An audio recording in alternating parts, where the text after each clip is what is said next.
This is Lab 1, Constant Velocity, by me, Nicholas Roberts. Table of Contents. First is the introduction, where I describe the purpose of the lab. Second is Newton's second law, where I explain the physics of the momentum principle. Third are the procedures, where I describe the two models. Fourth is the data analysis and conclusion, where I graphically compare both models. 5, I explain possible errors. And then 6, answer any questions. Introduction. The purpose of this lab is to compare the observed motion of an object that is moving at the same speed without changing direction to a computational model that calculated the position based on a given velocity. The object in this case is an expo marker, and the observed position is calculated from Tracker, which is a physics software, and the calculated position is calculated using GlowScript, which is a Python code. Newton's second law of motion. Newton's second law of motion states that the net force acting on an object is equal to the rate of change of its momentum. And these equations below are all derivations of it.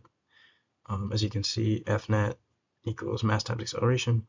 F net equals change in momentum divided by time times mass.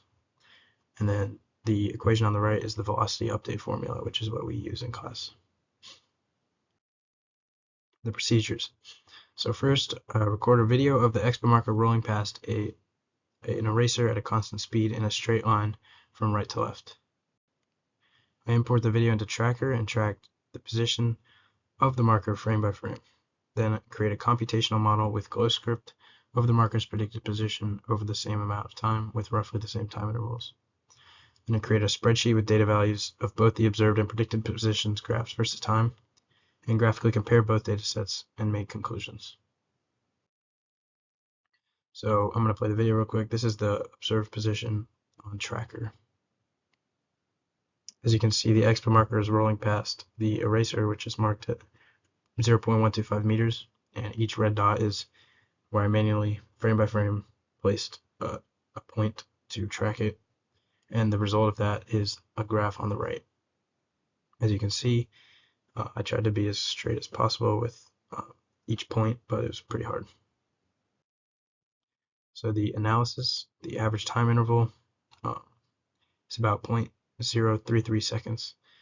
In the initial position, delta R, 0.0932 meters, and the initial velocity is negative 0.59 meters per second.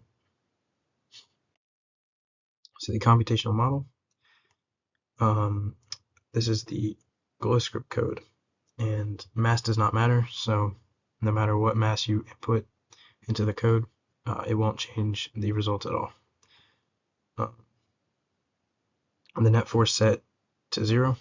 On the right picture, you can see F net equals 0, 0, 0, because this is constant velocity, so there's no force on the object. Initial position is set, and the initial velocity is set to you can see on the left picture.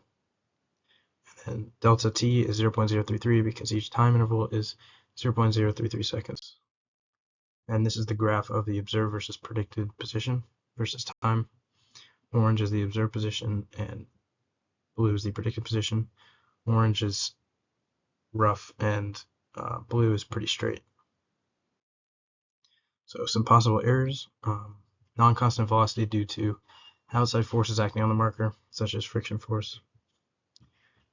There also could be issues with filming that created inconsistent tracking of the marker, tracking different parts of the marker each frame.